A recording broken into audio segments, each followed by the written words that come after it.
Welcome to The Big Break Show, a podcast where we discuss short-term rentals, entrepreneurship, life, mindset, and everything in between. Here are your hosts, Rafa, Loza, and Jesse Vasquez. What's up, everybody? We're back with another episode of The Big Break Show. And man, do we have a show for you guys today. My friend and mentor and buddy, Mr.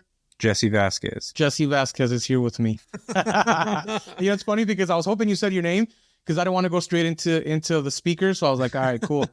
So Jesse, tell everybody who's here today, man. Oh my gosh. So Rafa's been talking about Tim Bratz for 2 years, probably. Is that how long you've been with him? Probably a couple of years. And I remember Rafa talking about him. It's actually been about 1 year and 6 months or so. Year and 6 months. So a year and a half. So Rafa's been talking about this gentleman for quite some time. And I mean, I didn't really know much about Tim Bratz other than he had a bunch of doors. And then today, just hearing him speak, you guys are in for a treat because he really talks about not only the mindset, but also like how to raise money, what the steps and the personality traits you need to have in order to do that. He talks about, the scarcity mindset versus the abundance mindset. So there's a lot of subtle cues that are they're really good. But this episode today is exactly why we put episodes like this out, for you guys to just listen to this and then think about like, wow, this is why I listen to these episodes, to get information and knowledge like this guy has. He's just an incredible speaker. He seems like a really well-rounded family guy, business guy, all that stuff. So I'm just Rafa. I get it now, man. I get it with you. Yeah, dude, it's funny. Yeah. So Tim, did you say who it was? Tim Bratz? I don't know if you said if it was Tim Bratz. Yeah. Yeah. So I've learned a lot from him. Obviously I'm part of his mastermind. The one everybody always asks me whose mastermind I'm in, Legacy Wealth. Which if any of you want to join, you should hit me up. I'll get you in on it. But I've learned a lot just being in that group, and my business has escalated so much, and I've significantly done so many more things being around the right people, and it's all thanks to that dude. So, your business partners, man. Yeah, I got my business partners with the hotels in that group. I mean, it's why we put ourselves in these groups, right, Jesse? Like you have your group. I love going in your group because I learn a lot from you. I love being in there because I can give to the people in your group, right? I have my own group because I want to help people. Everything I have, they deserve to have it, right? And I'm in his group because I want to learn from the people that are part of that. And they're really high level people. Like you said, his mastermind's not for newbies. You got to at least have a couple deals under your belt so you understand what goes on in there. Because the type of conversations that we have are just like, okay, I see it. And the type of people that are up there speaking, you're like, okay, I see it. So, like you said, man, I'm excited for everybody to listen to this. We didn't even go into like a fraction of what he's actually got going on. We ended up shifting the conversation because it was going so well around private money and just the mindset behind all of that. So I think everybody's going to really enjoy this. And without further ado, Mr. Tim Bratz. Hey guys, Rafa here. A lot of you guys have been asking me if I have a course, if I teach, if I mentor my short-term rental business. And the answer is I do, actually. I just recently released my very first course. It has about 120 videos. If you're part of the monthly membership, we are adding 2 new videos a month in current issues or projects that I'm working on within the short-term rental business. And we do 1 monthly call live where you have access to me to ask me all the questions you want. So if you're interested in joining the course, or if you want any more info, click the link below. It is application only. We only open it to a certain amount of students every month because we want people who are serious, who really want to be a part of this, who actually want to take their short-term rental business and grow it, or are starting from scratch and want to learn how to actually acquire properties doing rental arbitrage. If that's you, if you're serious and you really want to do this, click the link below, schedule a call with me or my team, and we'll get you going. Now back to the show. Tim, what's up, buddy, man? I'm so happy to have you on the show. For everybody listening, Tim Bratz is a mentor of mine, kind of a friend. We've become kind of friends now. We see each other every so often. And I'm part of his mastermind group called Legacy, and I absolutely love it. So before we get started, Tim, I want you to introduce yourself, let the audience know who you are, what you're about, and we'll go from there. Yeah. Well, bro, first of all, thank you for having me. And it's always a pleasure. Always have great conversation with you. And whenever we're hanging out at the masterminds and stuff, and especially the small ones, we've got to know each other pretty well. And you're always bringing value. So got a ton of respect for you and everything that you've built, and excited, man. I think it's just the beginning for you too. And Jesse, great to connect with you too, man. Excited to get to know you a little bit more on this show. Yeah. So, yeah, I'm a blue collar kid from Cleveland, Ohio. My dad was a cop. My mom had a teaching degree, and going through high school and college, is like the early 2000s, and everybody's making money in real estate. And my dad had a part-time business, like a side business that he had made a bunch of money on. And I realized I wanted to be an entrepreneur, right? I didn't really listen to the rules very well. And I wasn't really wasn't attracted to people telling me what to do. And so I like the idea of controlling my schedule, controlling my value of what I was worth, as opposed to somebody else telling me what I'm worth. And I wanted to own a business. And because real estate was going bananas back then, that's what I figured I would get into. And so I got kind of into the trades in 2005 as an intern. Started painting houses and had a painting business on the side. I interned for a home builder and was kind of in real estate and saw what was going on. And when I graduated college in 2007, I decided I want to be in real estate somehow. And so I thought you got in real estate by becoming a real estate agent. And although I'm from Cleveland, Ohio, I moved out to New York City. My brother was living out there, and I kind of roomed and bunked with him and got a real estate degree or real estate license. And so got my real estate license, and somehow I parked it with a commercial shop instead of a residential shop, and started brokering, retail leases and office leases and stuff like that. And brokered a couple deals, man. Found out really quickly I need to be owning real estate, not brokering real estate, because that's where the wealth is built. And I couldn't really afford anything in New York, so I moved down to Charleston, South Carolina, and decided that I want to become a real estate investor. And went through the whole analysis paralysis phase for probably about 6 months, and quickly realized wasn't going to learn about investing in real estate by exclusively reading about it in a book. It's like, learning how to swim by only reading about swimming in a book. It's like, you got to fucking get in the water, you got to go and do the activity. And while you're learning the tactical and technical knowledges and insights and stuff too. And you got to be doing both of them. You got to be taking action, and you have to be learning at all times. And started investing in 2009, bought my first apartment building in 2012, scaled to over 100 units in 2015, and got to over 1,000 units in 2018. And today I'm at around a little over 4,000. I've done probably 6,000 rentals or doors in my career, and hold a portfolio of about 4,000 doors right now. Holy smokes. There's so much to unpack, dude. So much to unpack there. You made that seem so easy. It was like, okay, I started. Well, it's not easy. Not easy. I gave you the highlight reel, right? If you want to talk about the blooper reel, we can spend some time on that, man. Yeah, that was the ESPN highlight reel. Literally. Yeah, there's a lot of struggles in between, and I think that's where the learning lessons are. So let's spend some time on that. Yeah, that's literally what I wanted to get. Rafa, do you mind Let's talk about some of your learning lessons? Do you mind if I ask a question real quick? Okay, cool. Tim, you talked about wanting to be an entrepreneur early on. Did you know how some people are like, I used to sell baseball cards in elementary school. Did you have that, or was that kind of just like, because I think I'm very similar to you in a way, and I think Rafa is too, and maybe a lot of entrepreneurs are, where they just don't want to be told what to do. So was that kind of like your drive to be an entrepreneur, or was it something internal, or did you learn it from your parents? I mean, I always had like some sort of something going on, like I would cut kids' hair in high school, right? Like, was I an entrepreneur? Or like, I don't know. I just kind of told my buddies I'd cut their hair and they'd pay me $5 or something. And I was able to buy a cheeseburger with it or something, right? Yeah. And then in college, I would continue cutting people's hair. And, and also in high school, I used to like burn CDs. Remember when that was a thing? Yeah. Napster and Audio Galaxy, and you could download free music, LimeWire tapes, and people would say, hey, put these 20 songs on there, and I'd do it and give them a mix CD or something. And so I had like stuff like that I did. And I remember not interned, but I worked for this freaking guy between my freshman and sophomore year of college. And dude, it was like one Saturday or something, and I was supposed to work from 9 a.m. to 2 p.m. or something like that. And I had I was like the captain of like this like rec baseball league team. It was, it wasn't really that. But I was like the captain. It was a big deal. It was me and my buddies. It was like our social activity that we would do, like play softball every Saturday or whatever it was. And I was supposed to work from 8 a.m. to 1 p.m. All right. And all of a sudden 1 p.m. comes and I'm hanging out and I don't complain. I don't bitch about anything. And I'm working until 5 p.m. And the guy, because he's so busy, the owner of this, it was like a rental company. So they rent chairs and tables and tents and stuff like that for activities or equipment for whatever it was. And dude, I'm working, and I work 4 hours past what I was supposed to work. Right. And I got a game at like 7:00. And I was like, hey boss, I gotta roll. Like he's like, hey, I need you to go and take this across town and this and that. It's gonna be another 4 hours. I was like, hey boss, I can hang out here for like another hour, but then I got to roll and I have another commitment at 7 p.m. Right. I thought I was only gonna be working until like 1 p.m. today.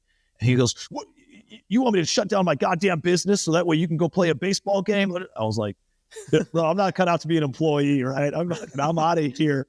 I'll go start my own friggin' business. Like I'm making $8 an hour. Go, fucking kick rocks, And by the way, I've been helping you out for 6 hours past my shift.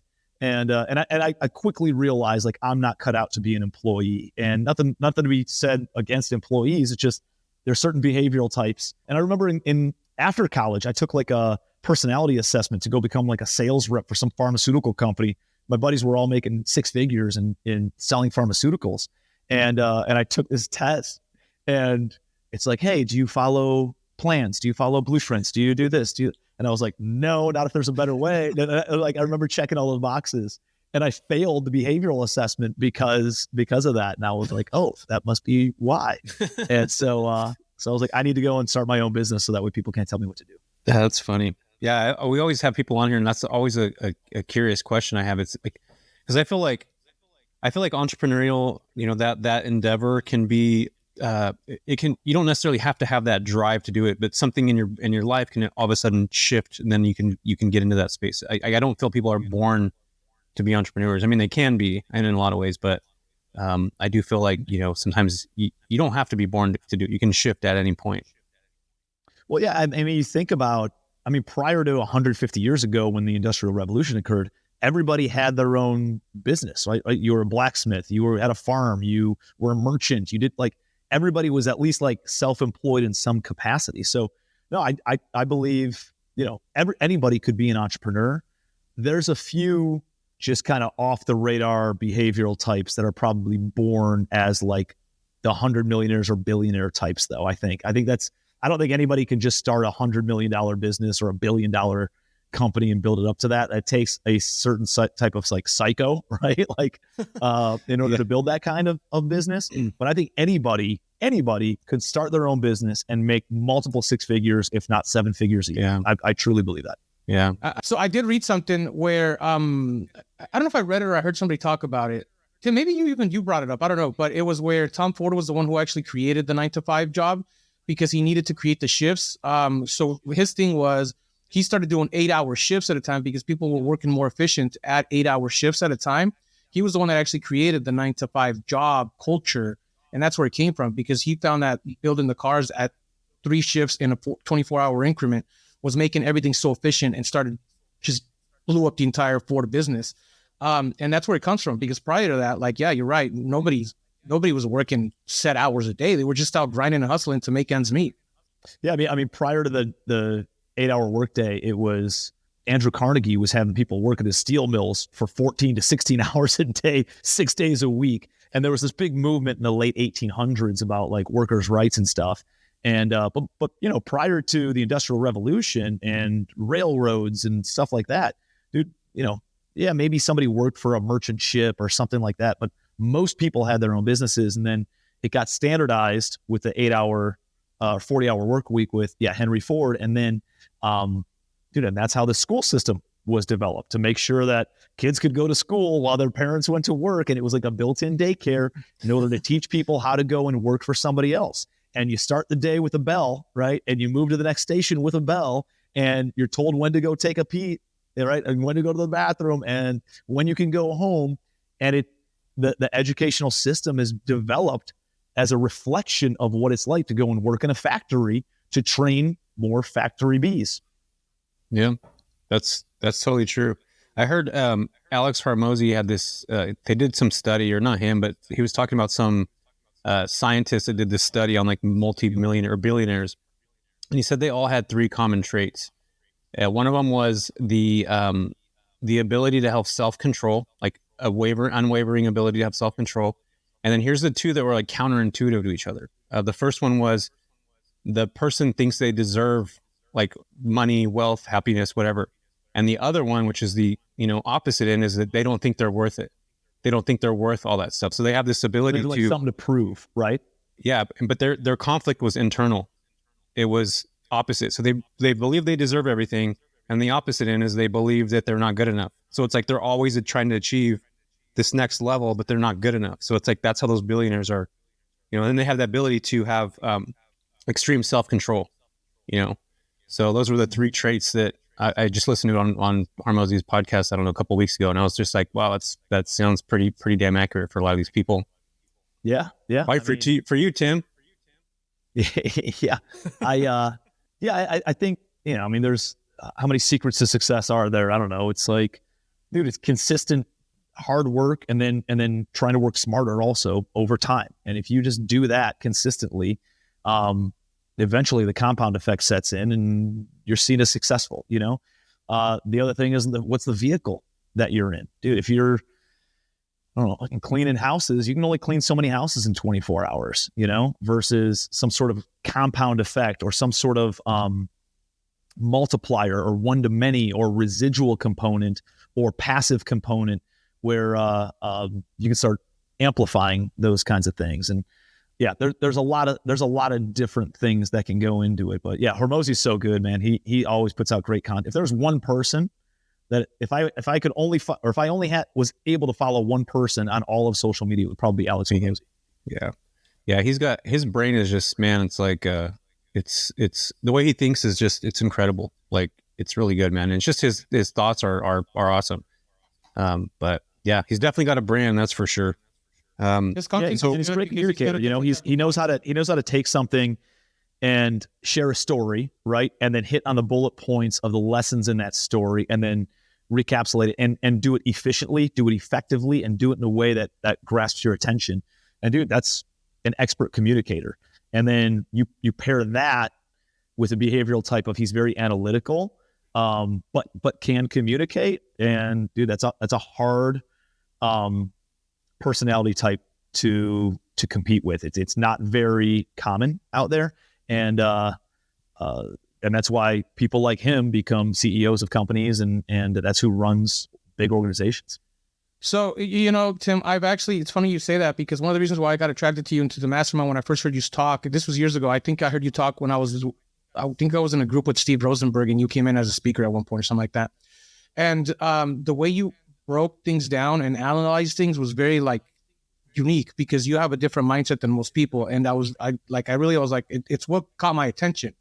And it's what made me start following you, start listening to the stuff that you're saying, because you can break stuff down in a very good analytical way yourself, right? Same thing with this dude. Like the content that this dude puts out is like legit because he can break down a topic and explain it in key points so well. And that's something that you're really good at, dude. Every time you talk, every time you're on stage, every time you're breaking something down, you break it down in really good key parts and you give a good point behind it, right? And so I don't know, is that something that just came from you learning as you were going along with your business mistakes? Because I kind of want to bring it back to your failures and how you made it to be successful, right? That overnight success. But I want to focus on this a little bit because this has a lot to do with mindset. And you probably have one of the best mindsets of anybody I know around, to where you can analyze things and look at things from different perspectives at a much higher level, right? Where usually you only get that with like 70, 80-year-old dudes who've already lived through it all. Yeah, I appreciate it, man. That's a great compliment. And what I would say is like, dude, I think at a third grade level, right? So I always look at these complex concepts and I'm like, let's break this down to a third grade level. Because if it's beyond that, man, it's too outside my realm. It's too mystic. It's too hard to grasp. And so, and I know that if I can understand it at a third grade level, then I can teach it to my team at a third grade level. And then that turned into people saying, hey, well, can you teach me too? Which turned into the mastermind and everything else, right? And the coaching platforms. And so, by taking complex concepts and looking at, I think we live in this age of information and you got to be able to sift through the bullshit. And just because somebody wrote a book doesn't mean it's gospel truth, right? Like anybody can write a book, anybody can self-publish in today's world, and anybody can have a microphone and talk on social media. That doesn't mean it's accurate, doesn't mean it's true. And so, coming through the social media, I'm like, there's a lot of information out there, and I don't know, I just question information a lot. And or I hear something that I really like, and I'm like, all right, what are the key components of that, and how do you like compartmentalize it and turn it into like a process map? And if I can understand the A, B, and C, or the 1, 2, 3, and I can follow a process, then I can implement that in my life. And so I don't know, I guess I've always been math oriented, but most of the stuff that I talk about is more like mindset based and like ethereal and intangible type stuff, because that's what I really like. But I do have a little bit of that component of the analytical. I like spreadsheets and I like that kind of stuff if I create it, but I don't like looking at other people's really. But no, but I think the communication piece is important. It's important to, I actually just did, I told you guys I was filming offline before this. And one of the things we talked about was communication skills. And I went through this program at, when I first became an entrepreneur, called 10,000 Small Businesses. It's by Goldman Sachs. They bring in these small businesses and they help them scale from, 2 employees up to more, or doing a few $100,000 a year up to millions. And it's like a, 10-week boot camp kind of a thing. You go once a week. And the first day, what they're teaching you is how to communicate effectively, and how to communicate efficiently, and how to communicate boldly. And everything that you do, from presentations, from oral presentations, written presentations, like a marketing skit, or you see this on Shark Tank. Like everybody who's ever gotten a deal on Shark Tank could effectively, efficiently, and boldly communicate what they're selling within 2 minutes, right? If it turns into more questions, well, what is this? Dude, they don't get a deal because they didn't effectively and efficiently communicate. And that has always resonated with me. It's like, how do I get my point across as quickly as possible with the fewest amount of words, which is hard for me because I like to talk, right? Fewest amount of words, that's effectively hit on the key components. And that's why I kind of create lists, like what are the bullet points that I got to hit on, and then I can fill in from there. And then boldly, I always try to, they say facts tell, stories sell. And I take the bullet points, those are the facts, and I try to wrap it in with a story. What's my life experience in dealing with, and that's what Alex Hormozy does very, very well as too. And that is how a good story is told. And so it's not something that you're born with. I don't know. I learned it from there. I learned it through some other business ventures and public speaking classes and stuff that I took. And that here's how you craft a story, right? You tell them what you're going to tell them. You give them, hey, here's what we're going to learn. The 3 steps to building wealth, right? Here's the 3 steps. And then you tell them, here's the 3 steps to building wealth. It's you make money, you save money, you invest your money, right? And then you recap it. And here's my storyline that tells those 3 points. And then you recap it with, hey, now always remember, stick to these 3 things. You earn money, you save money, you invest your money. And that is how a good storyline, and is how a good conveyance of a message is built. Yeah, that was. I think you just have you have another mastermind now. How to tell stories. I communicate storytelling. Yeah, you know what, man? No, but it's a skill set, dude. It's something that I've always worked on. I've worked on this since 2010 of telling stories and trying to communicate. Dude, I couldn't articulate my words previously, and I remember the first time I ever had a publicly speak. Dude, armpit sweat like crazy. I'm shivering, like I'm shaking, I'm stuttering. I wasn't any good. And now I've done it so many times. I've built up a rhythm. I've built up a confidence. I know, dude, you tell these stories enough times, and it's not always, it's like, oh, hey, Rafa's telling a story about a short-term rental, right? And he tells it one time on social media. Yeah. Well, dude, there's certain people who are on social media at that time. There's certain people who created social media channels or accounts later who never saw that story. There's people who were on a hiatus from social media. They didn't log in that day. Dude. And so you can tell that same story over and over and over again. And every time you tell it, a different person hears it. Or even if the same person hears it, it hits them at a different angle because they've had different life experiences between the first time they heard it to the second time they heard it. And every time that Rafa tells that story, he tells it better. He tells it more succinctly. He tells it more efficiently, more effectively. He can bolden up the story and put inflection in his voice, and it makes him a better storyteller. And so once you find a dozen, 24 stories that were great life lessons, you can go back to those stories on future podcasts, and you can go back to those stories on social media. You can tell it in a different way, and it comes off as more confident. And when you get interviewed, like I am on a podcast, I can think back to, the story of when I bought my first rental property, or the story of my first flip, or the story of when I got my real estate license, or the story of like all these different things. And I can tell a story and insert some sort of a lesson in that, while also telling my story and conveying that. And, I think as you're in this longer and longer and longer, and you're like, hey, these are the biggest things that I want to convey that may have made a big impact on my life that I want to convey to other people. It gives you, kind of a treasure chest of a couple of stories or a handful of stories that really make a big impact that you've told a dozen different times, or 24 times, or 100 different times. And it makes your storytelling even better, And so it's just, dude, it's like anything. It's practice, practice, practice, practice. Yeah. Yeah, I totally agree with you. When I worked, I used to be not a healthcare sales rep. So basically like a pharmaceutical rep for hospitals. And I remember we had this meeting one time when I was going through this program, and this sales instructor that worked for a pharmaceutical company actually was like, I need you to tell me a story. They had book of matches. They said, light this match and flip it upside down. Tell me a story before it starts burning your hand. It's literally what they did. And it was me and probably 20 other people in that class. And it was a pharmaceutical company, I remember specifically.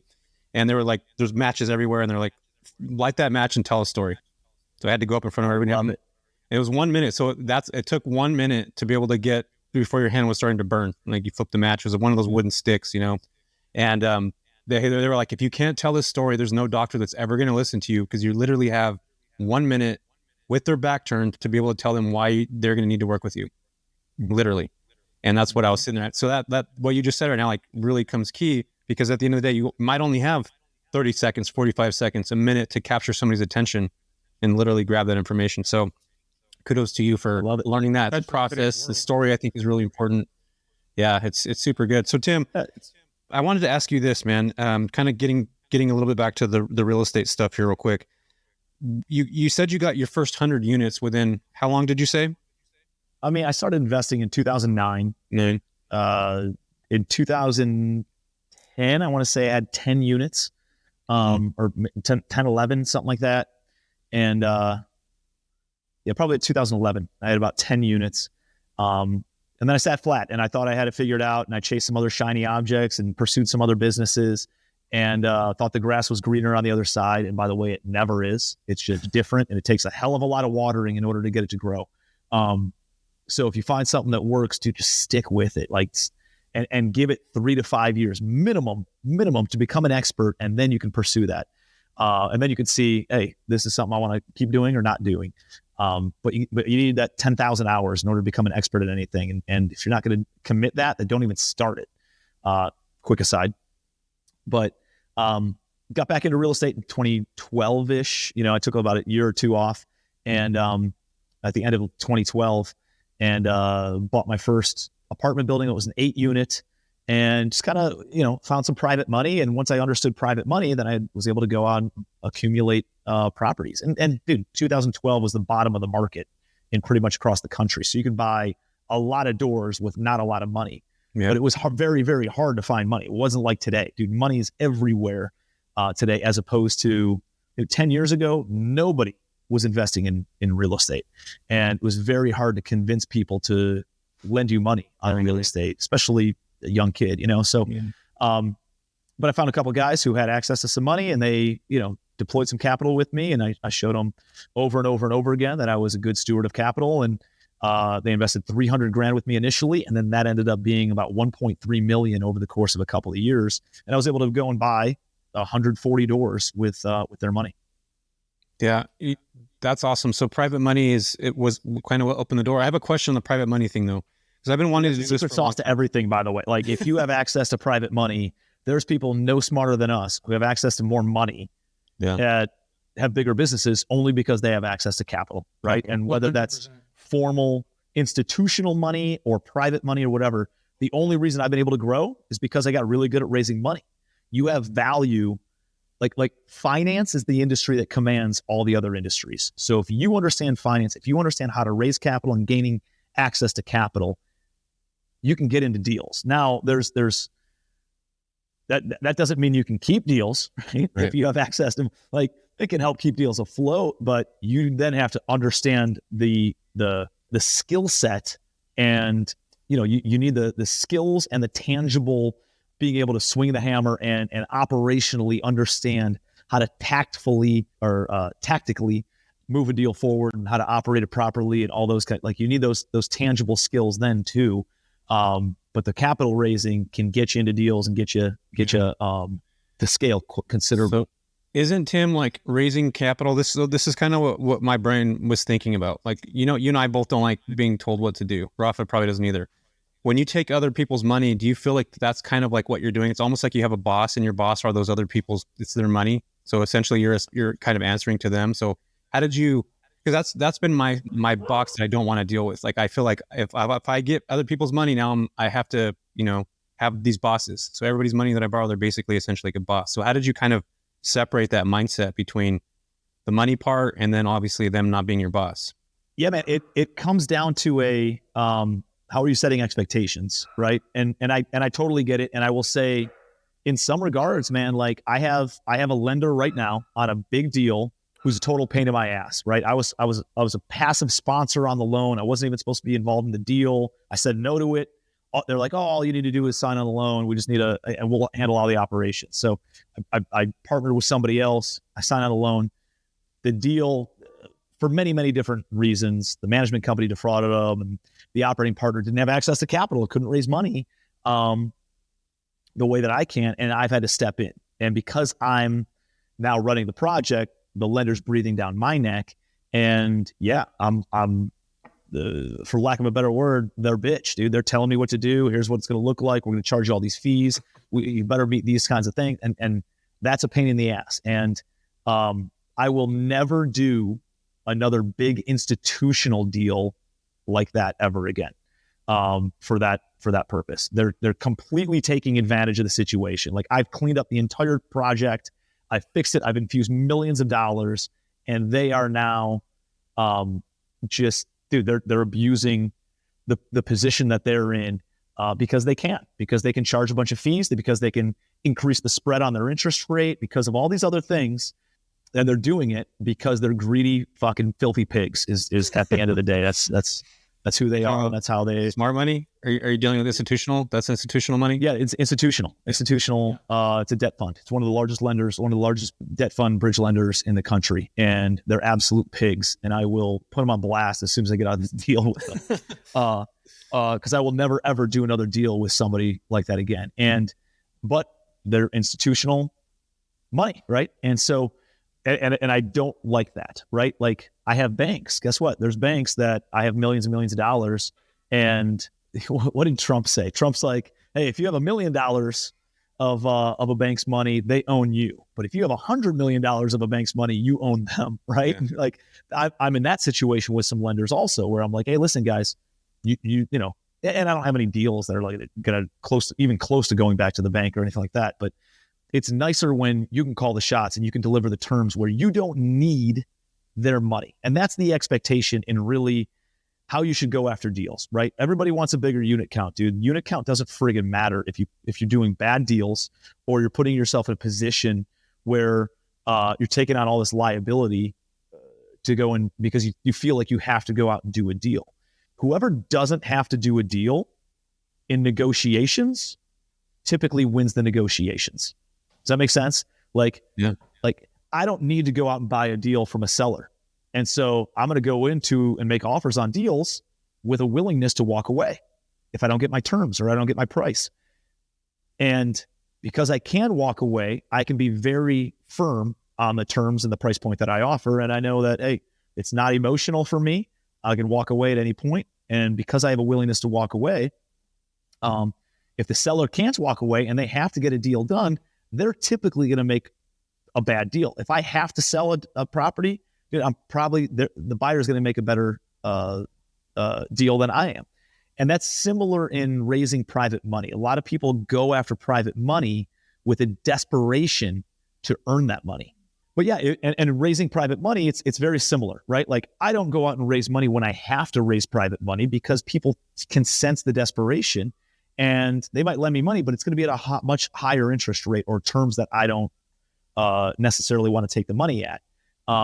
If I'm always talking about raising private money and I'm always talking to people about capital and it's more of a timing thing and I'm raising money when I don't need the money, then I can raise the money on my own terms.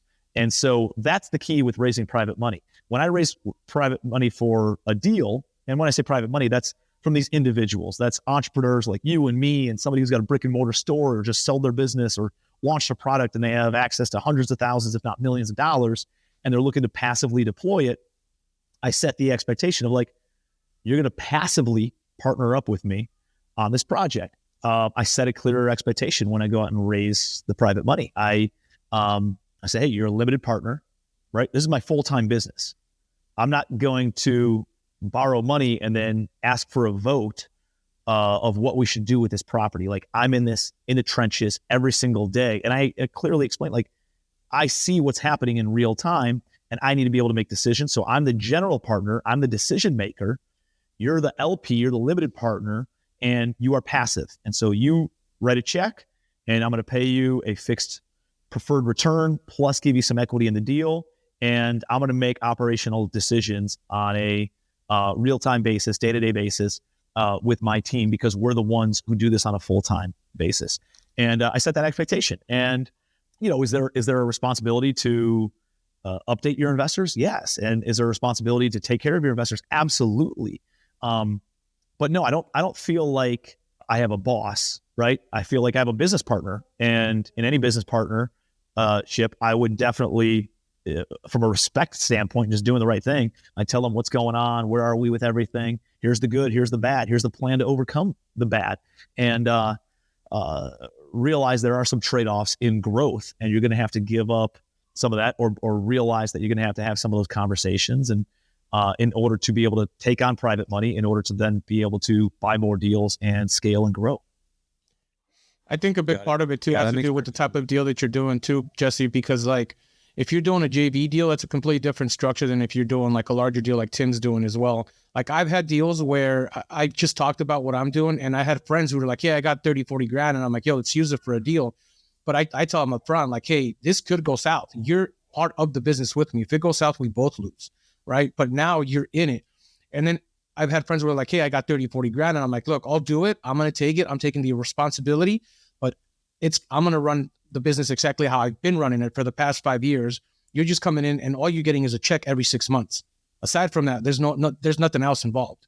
And so you got to understand the type of deals that you're doing and who's the type of person that you're going to be working with, because I do have some people who don't even give me money and we just partnered on some sort of like equity style and they're like looking over my shoulder every 10 minutes. And I'm like, dude, back off. Like I appreciate that you want to see how it's going, but you're not involved in any way.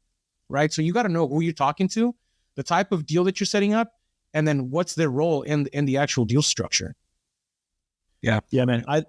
I like the freedom of working with entrepreneurs who are successful and are too friggin' busy to be breathing down. Like, dude, they're going back. They don't like my favorite lenders are the people who give me money and they know that I'm going to go do the right thing. Now that takes time, right? You can't just expect that right out of the gate. You got to do a bunch of little deals and let that compound over a long period of time. Some of my lenders have been with me for 8-10 years, you know?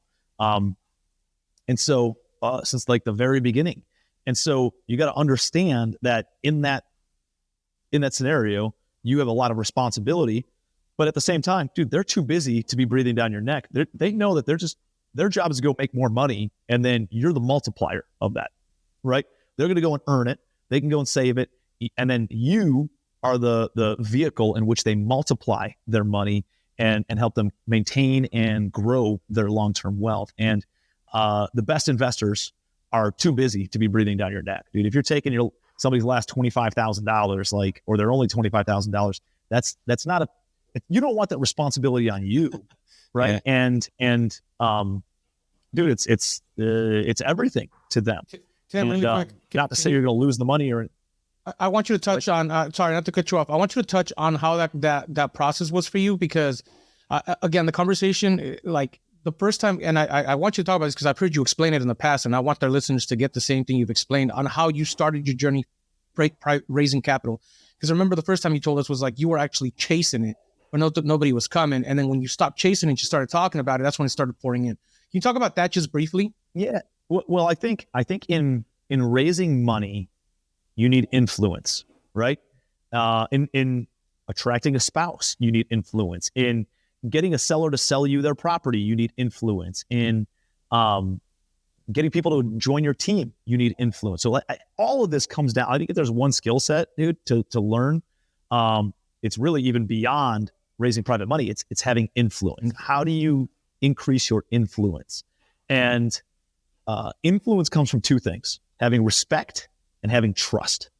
You need those two things in order to influence anybody to do anything. And when I realized that, I was like, I need to focus on building influence. I need to focus on building trust, and I need to focus on gaining respect from people. How do you do those two things? Well, you can do it through social media. You guys are doing it right now with a podcast, because I found that respect comes from showing people that you know what the hell you're doing, right? And having credibility, and really comes from educating people on a subject. And then trust comes from really helping people without anything without expecting anything in return. Then they start trusting you, right? And doing the right thing over time and building that credibility and that character over time develops trust, and inspiring others. And so whenever I create social media content, I encompass it in education and inspiration. And if you're educating and inspiring, you are building respect and you are building trust with people. And so by me talking about doing stuff on social media, one, I just like talking business, right? Like I love having a conversation with you guys about, what's going on, what's working, what's not working, personal finance. To me, it's not bragging. To me, it's showing genuine interest in personal finance and wealth building and wealth preservation and scaling and like those things they fascinate me. Not because of money. I don't put money up on a pedestal. I put what money can do up on a pedestal, and being able to impact people's lives and build a hospital or send a kid to college or help somebody when they hit hard times. Like that to me is really cool. And I think we should all try to make as much money as we can to make a bigger impact, right? And to be able to do those things. And so, yes, in the time that you dedicate towards economics and furthering your economic situation, you should try to make as much money as humanly possible. And the way that you do that is by increasing your influence. And so I just talk about money a lot. And so whenever I talk about money, I educate people, or I bring on people who can educate people through my audience. And I get the credibility of that individual because I'm the medium in which that information was passed, right? And so, I host a mastermind and I bring on great speakers, and I get credit because I brought great speakers on, even though they're the ones who delivered all the value. You know what I mean? Or I interview my CPA, or I interview my attorney, and we talk about business stuff, or we talk about tax changes. And because I'm the medium in which that value was presented, I'm the one who gets the credibility. So I'm the one that gets the additional respect, right? And then by me not looking for I'm not selling anything. I'm not like, then people are like, dude, this guy really cares. He actually gives a shit. Or look at it, he's with his family, and he's a family guy. I'm a family guy. And like, I align with his core values. And all of a sudden, the trust factor comes in. And so if you're always educating and always inspiring people, you go down this path of developing trust and respect, which then gives you influence, which then you can start having conversations with people. Hey, Rafa, what's going on, dude? Hey, dude, and to your point, I would go after money initially, right? Without the intent of providing value of, hey, I need to borrow money. Dude, borrowing money is this desperation, right? And whenever somebody asks me to borrow money from me, I'm like, I'm never going to see this money again. I might give it to them because it's somebody I know or love or whatever, but I don't have any expectation of seeing that money again. Versus somebody coming to me and saying, hey, you want to partner up? You want to go build some wealth together? Like that is more attractive to me. And so I started utilizing that differently, right? When you go to somebody and you start hunting, what does the prey do? The prey runs away, as opposed to putting lures in the water and putting a bunch of different fishing rods, a bunch of fishing, using a bunch of different fishing rods in order to catch multiple fish and having multiple lures in the water, eventually, when the fish is ready, they're going to come to you, right? And so you can say, hey, here's what I'm doing. Here's what I'm working on. I got a couple projects in the pipeline, got some good deals. If you got any interest in passively partnering up on the money side, dude, let's stay in contact. Here's how we pay. Here's the things that we do. What are you investing in now? And just, it's more of an educational process than it is a sales process.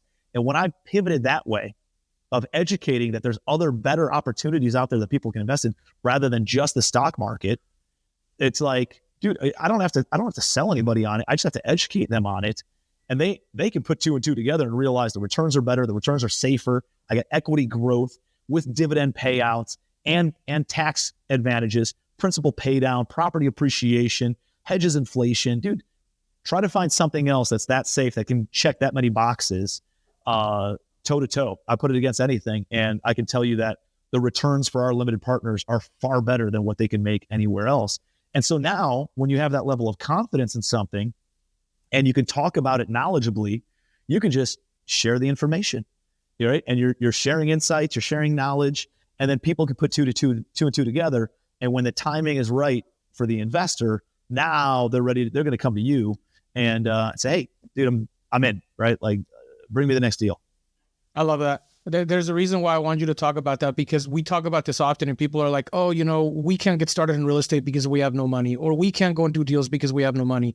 But it's like, dude, it's not that you don't have any money. It's that you don't have trust from people or don't have the right deal in place for people to trust you to even manage or handle that deal, right? When you go out there and you talk about what is it that you're working on, what is it that you're doing? Dude, I say this all the time, Tim.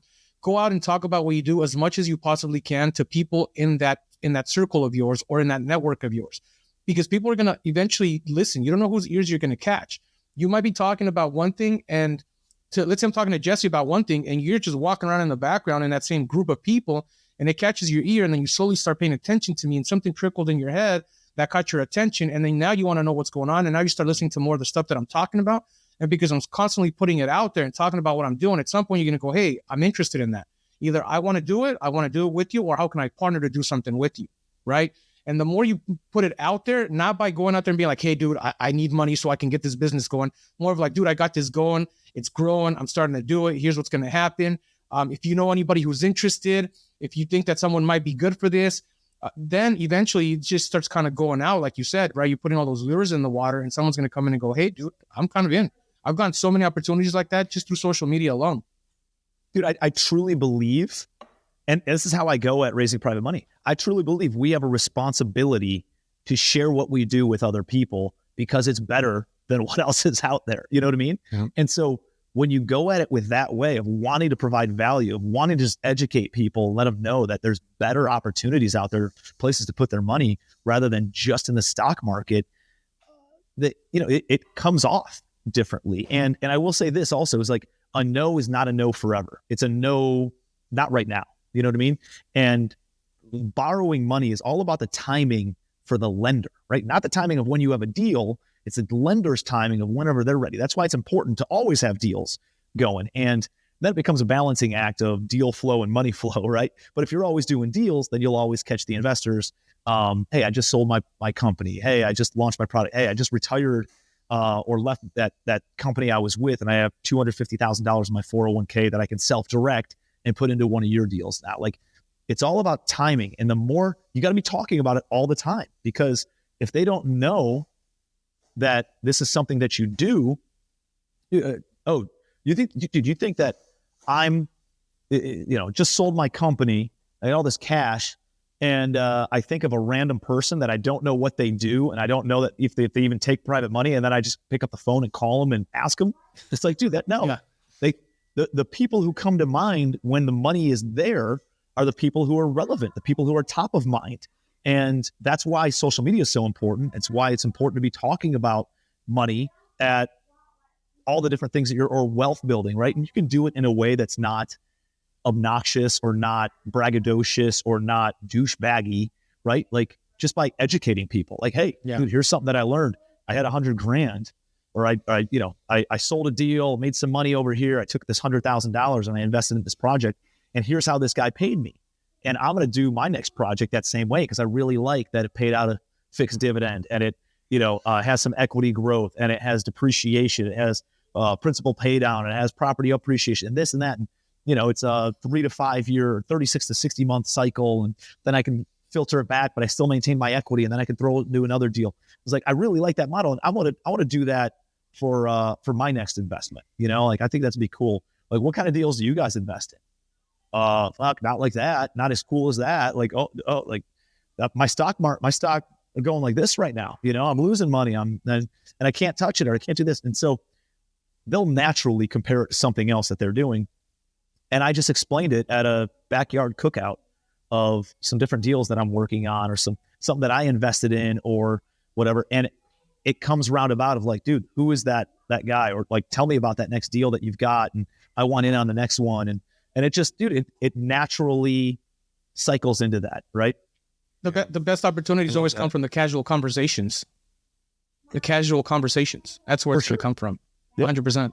Tim? Because nobody needs to go out and do the deal, right? Yeah. Like, again, it goes back to that whole desperation. If you need to go out and raise money, they can sense the desperation. And, the girl that you chased after in high school wanted nothing to do with you because you were chasing after her. And she's like, I sense the desperation. I don't want to be part of this, right? versus the girls that liked you that you wanted nothing to do with, they wanted you more because you didn't need them, right? Or you didn't want them. And so it's kind of like that with raising private money. It's if there's a sense of desperation, that turns people away. But if there's hey, it's something that benefits you, something that benefits me, let's see if we can connect on it and build some wealth together. And I can provide value to you. You help me get into a deal that I couldn't have gotten into. I'm able to get you into a deal that you couldn't have gotten into. And guess what? Together we can build some wealth. And let's see how it plays out. Let's do one right now. And then we'll talk about the next one after. I want to make sure that you like doing business with me and I like doing business with you. And then we'll talk about deal number 2. Yeah. That's awesome, man. Tim, were you ever freaked out about like giving people too much information? Like essentially like your masterclass, like giving out everything that's worked for you to the mass public? Like, was there ever a time where you're just like, or did you have a shift in mindset where you're just like, I'm going to give everything away for free? And Alex says something that I like. He says, I want my free shit to be better than people's paid shit, essentially. Mm-hmm. So during your progression of your real estate career, did you have that in your mind where you were like, I don't want to give too much people the information because then they could take the business? Was there like a shift in your mindset at one point where you had that, or was it always just kind of? I think, that's obviously a scarcity mindset, right? And you're training your competition. Bro, do you understand how many rental units there are in the United States alone? Like there are millions. There's over 20 million multifamily rental units, right? Not including anything 1 to 4 units, right? Or maybe I don't know, maybe that could be. Anyways, here's a statistic that I know is sure. There's about 700,000 multifamily properties in the United States. Okay, 700,000. That's 5 units and bigger. 600,000 of those are between 5 to 99 units. And there's about 100,000 that are over 100 units. Okay. Here's what I want you to understand.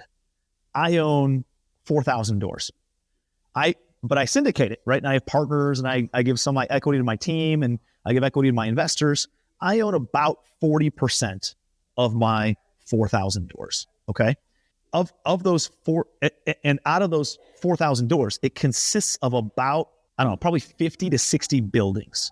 So I own 50 buildings out of 700,000 buildings. And I have a ridiculous lifestyle and I employ dozens of people and they all have great lifestyles and make multiple 6 figures. And my investors make unbelievable returns. And I have 400 investors in my different deals, right?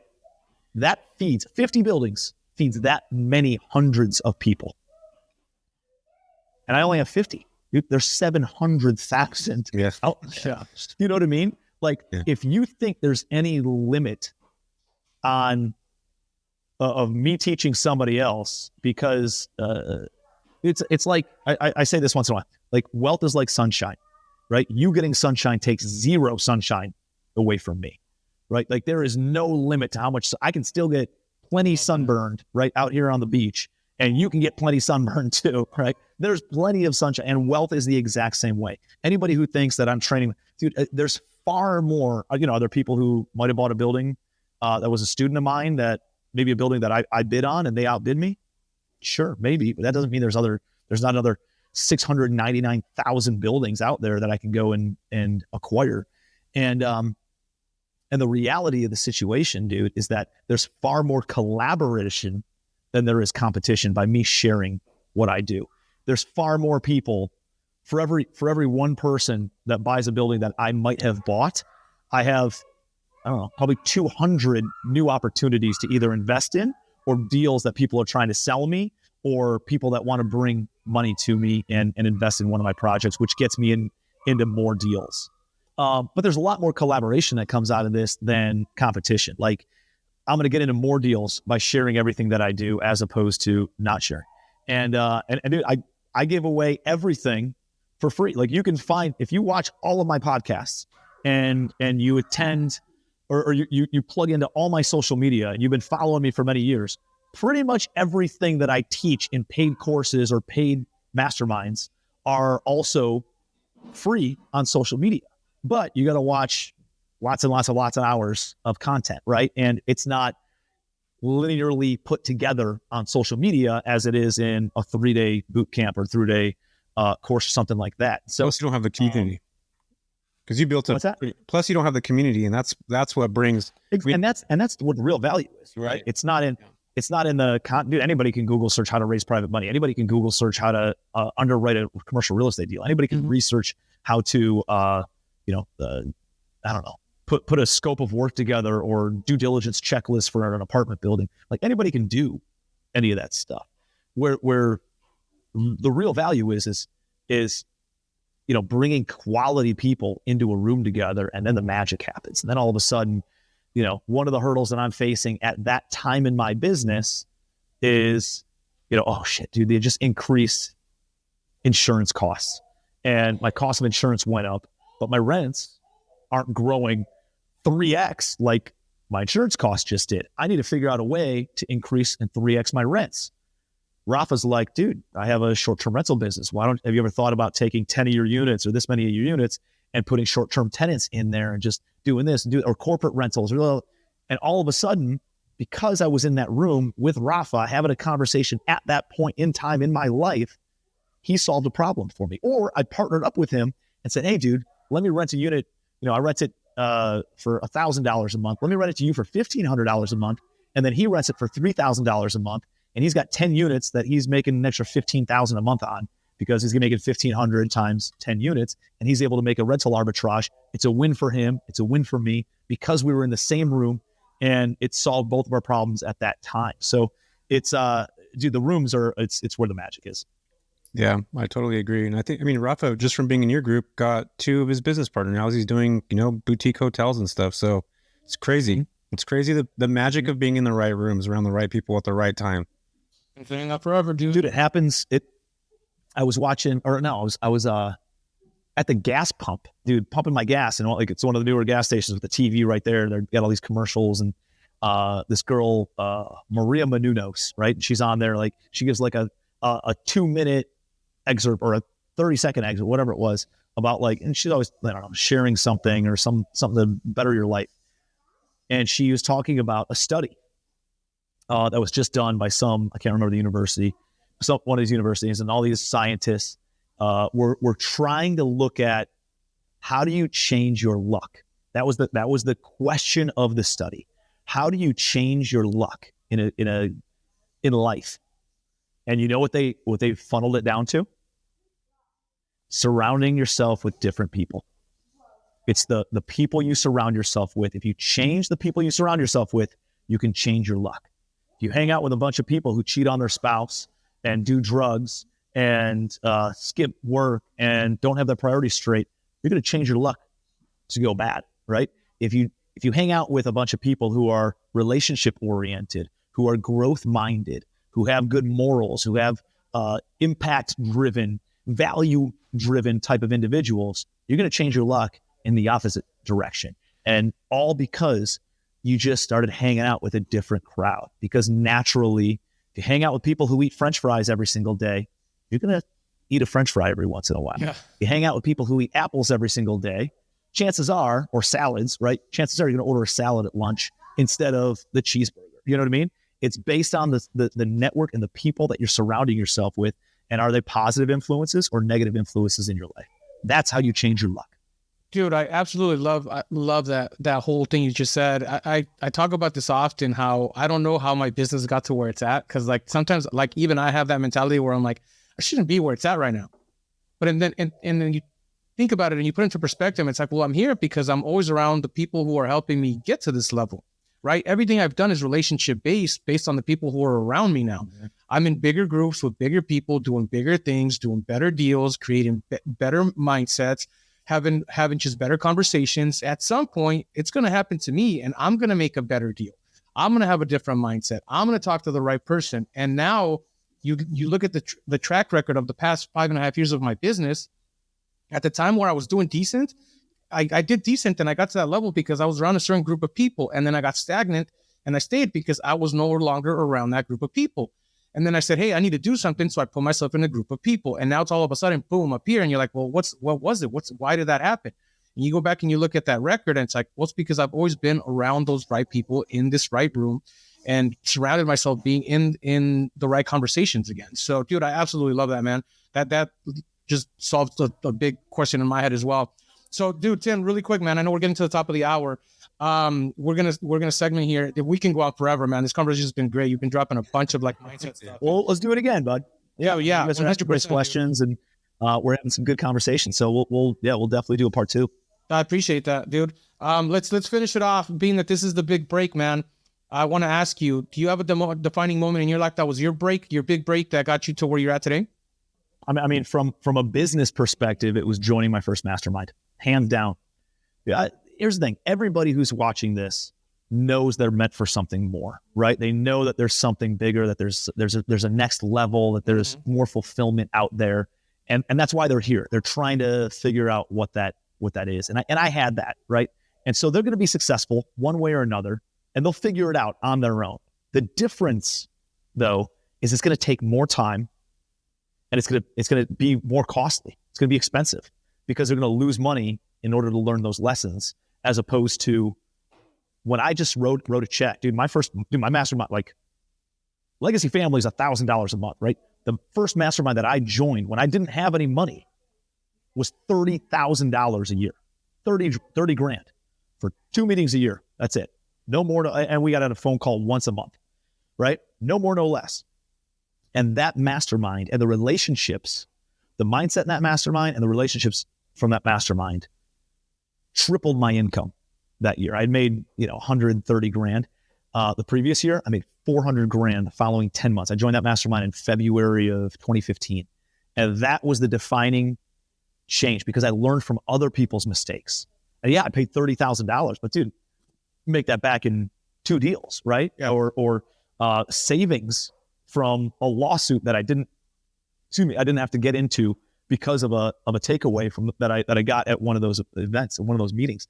And what you don't understand, I'm looking at, hey, how do I get $30,000 of value out of this year? That also compounds over time, and it turns into millions and millions of dollars of value. And the relationships in that room turn into millions and millions of dollars of opportunity, because I paid for proximity. I paid to be in the room. I paid, and it accelerated the timeline. And it was far cheaper than me having to go through the learning curves myself. I love that, man. Yeah. Yeah, that's so true in so many ways right there. So yeah, join mentorships, you guys. Tim said it best. Like even if Tim, it sounded like you didn't have very much money when you put that 30K into that too, right?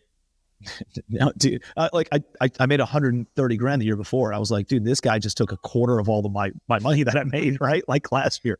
And I was like, but I knew they were doing something, right? Like he took 6 weeks vacations and like had this unbelievable lifestyle that I knew there was something more. I just didn't know what that next level was. And then sometimes you got to take a leap of faith. Sometimes you got to, trust that somebody else got the lifestyle that I want. And I don't know the process right now. I don't have all the information. I got to pay for that information. And there's also something that comes in with what it does to you as an individual of being like, dude, I know I'm worth $30,000, right?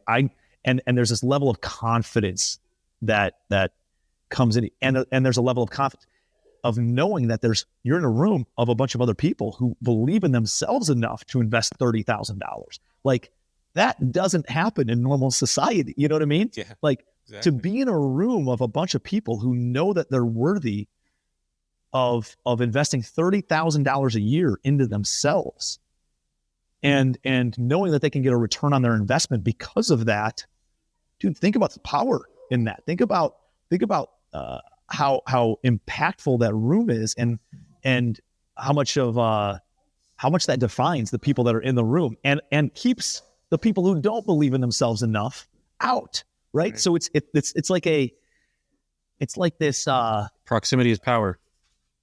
Yeah, it keeps you from wasting time, right? How many people do I have to go and have coffee with to figure out who's a tire kicker and who's a legitimate business person? How many phone calls do I have to hop on? It eliminates all that.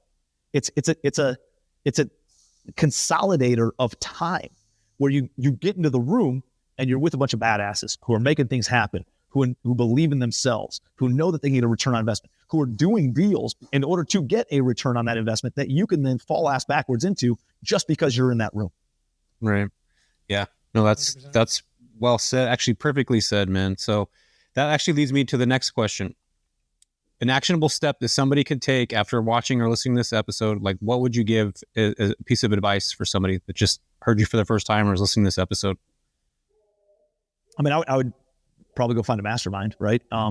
If you've never done a deal, that'd be number one, right? Like, if you're in real estate, assuming you're in real estate because you're on this podcast, you got to go and buy a property, right? Like, joining a mastermind isn't going to help you go to the next level if you don't have the balls to go out and just do a deal, right? Just go buy something that cash flows positive. That's all you need, right? If the monthly rent is 1% or more than what your all-in purchase price and renovation cost is, that will probably cash flow positive. So go buy that deal, and now you've got a deal under. If you've done at least one deal, you got to go and find some sort of mentorship. You got to find some sort of a group, whether that's a local group, whether it's a regional group or a national group, or a group that you start on your own. Like, there wasn't a group when I first got started. I started a meetup group, meetup.com. And I started Cleveland Business Owners and Entrepreneurs. And I got a CPA to come in and speak. I got a marketing person to come in and speak. I got a social media person to come in and speak. I got a attorney to come in and speak about business stuff. And I just put a group of people together. I didn't pay for anything. I just organized a speaker and had 15, 20 people that came out. I did a book club. We read a business book once a month and meet up once a month. And dude, I got a bunch of credibility because I put that group together and I created a group of entrepreneurs. So, like, go and create one if you don't have money. If you do have access to capital, like, people come to me all the time, like, hey, I got 50 grand. What kind of property should I buy? You got 50 grand. You need to go buy mentorship. You need to go join a mastermind, because a mastermind is going to teach you how to go and raise $5 million so you can buy way more deals. Because if you only think that you have 50 grand, you then have to go save 50 grand again in order to do another deal. Dude, that's a broke mindset. Like, you cannot do that. Like, there's multiple levels of this stuff. Go and join the network in order to figure out how to go out and raise money and structure deals, and then have no limit on what you can do there. So, yeah, I mean, I'm passionate about it because it made such a big impact on my life, and I know the impact it's made on so many other people's lives, which is why I do masterminds. Which is why I believe in masterminds so much. So I would say either go do a deal if you've never done one, right, and get that under your belt, so that way you're going to learn more from that than you ever could anywhere else. And then number two, in order to go to the next level, now it's time to go join a mastermind or some sort of mentorship. So many people have asked me who you are and what group I was in. That's why I also was really excited to have you on here, because I talk about the mastermind all the time. I mean, it's helped me significantly. I've told you that before lots of times. So yeah, I think what you answered was spot on, man. All right, final question. I got to ask you, what's the best piece of advice you've ever received? Dude, if it all came down to one thing, it would be 100% ownership over your own life, right? Like, you are where you are in life because of the books that you read, the seminars you attended or didn't attend, the books you didn't read, the people you took advice from or didn't take advice from, because of the decisions you made, you know, the thoughts that you believed, like the information you received and didn't sift it, like you are 100% responsible for your life, right? Bad shit happens to all of us. Like things happen to all of us. I love Jim Rohn's analogy of the sailboats, right? Like we are all on little sailboats out in the bay, right out here. And the same winds blow on all of us, right? The same economic winds, the same political winds, the same social winds. It blows on all of us. So it's not the winds that dictate where you're going to go and where you end up. It's the set of the sail. It's what we have control over that can take us. You could set the sail, utilize whatever wind that blows to take you wherever you want to go. And that to me is that's probably the underlying principle of like, I have what it takes. I can control the controllables and I dictate the results in my life, right? By the successes and the failures. And I own 100% of that. I think that's probably the most important lesson that I would convey to like my kids. And the best advice that I can try to convey to others is that you're 100% responsible.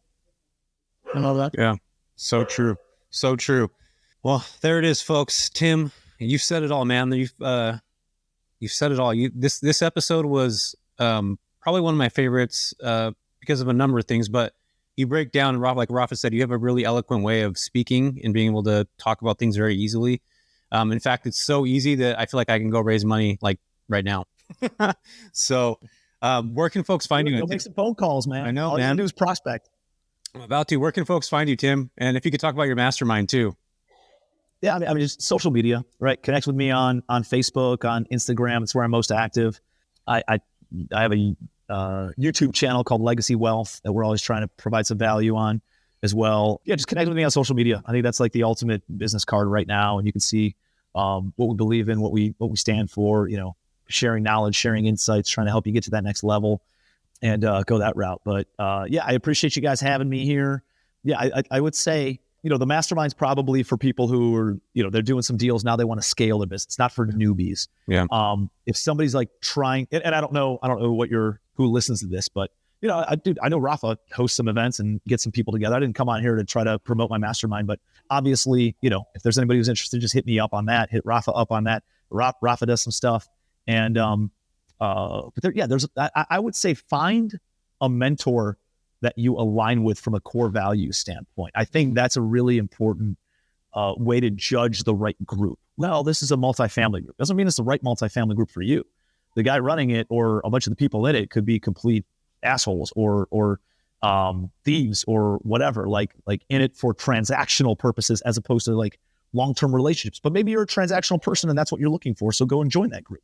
Like I attract people who are very relationship oriented because I'm a relationship oriented guy. I don't need to go out and do deals. I want to build great friendships, great relationships with people that I can do business with or go on vacation with and just hang out and talk shop with for the next 30 years.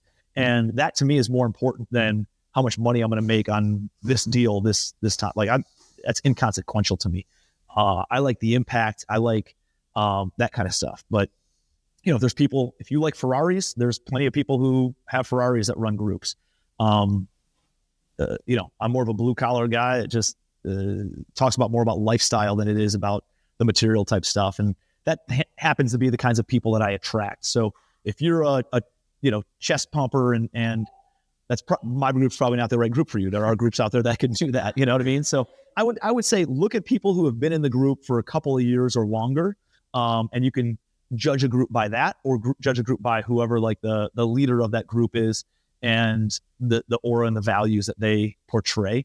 And I think finding a group that fits your core values should be the first thing that you look for. And then from there, you know, the technical knowledge, the tactical stuff, that's all secondary. So, no, I appreciate you guys having me. You guys ask a lot of great questions and it's very easy to talk to you guys. So, always fun to have a conversation and talk about life and business, and happy to do it again anytime.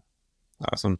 Yeah, well, it's fantastic meeting you, Tim. No wonder why Rafa is part of your group. I see exactly why he's there and how he's had success. And I look forward to what you have going on. I think you said you're going to be slowing down a little bit and focusing more on what sounds like maybe your family, and you have it sounds like a pretty awesome life. So kudos to you, man. I'm in the stage of quality over quantity now, right? Like I went to quantity, which then led to some quality, and now I'm trimming the fat. And just, I think we all go through, phases and growing and stages, and depends on what your goals are, man. And I think, for me, I just had a new baby. My daughter's 6 months tomorrow, and so we'll be, I think whenever a big life event and stuff like that happens, you kind of reprioritize, and I realize, monitor what's really important. So I think it's good stuff, man. So proud of you guys. Congratulations on the success in the podcast, and just excited to continue watching the journey and see you guys make a bigger impact across the country. So